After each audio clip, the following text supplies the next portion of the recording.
പ്രിയപ്പെട്ടവരെ, DC books 2015 പ്രസിദ്ധീകരിച്ച പേരില്ലാ വണ്ടിയിൽ എന്ന എൻ്റെ കവിതാ സമാഹാരത്തിലെ നിസ്സാരം എന്ന കവിതയെക്കുറിച്ച് ഞാൻ മറന്നിരിക്കുമ്പോഴാണ് ഇൻസ്റ്റഗ്രാമിലെ ഒരു വായനക്കാരൻ അത് ഓർമ്മിപ്പിച്ചത്. ഈ കവിതയെ സംബന്ധിച്ച് നല്ലൊരു ഓർമ്മ കൂടി എനിക്കുണ്ട്. ഇത് വായിച്ചാണ് മലയാളത്തിലെ എക്കാലത്തെയും പ്രശസ്ത കവികളിലൊരാൾ ശ്രീ ബാലചന്ദ്രൻ ചുള്ളിക്കാട് എനിക്കൊരു കത്തെഴുതുകയും ഈ കവിത മനസ്സിനെ തൊട്ടു എന്നറിയിക്കുകയും ചെയ്തത്. നിസ്സാരം എന്ന കവിത ഞാനൊന്ന് ചൊല്ലുകയാണ്.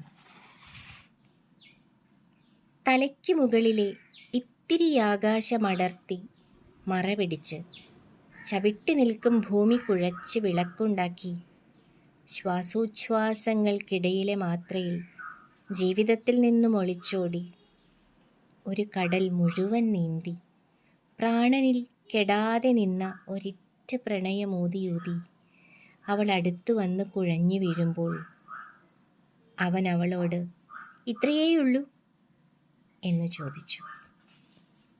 നന്ദി.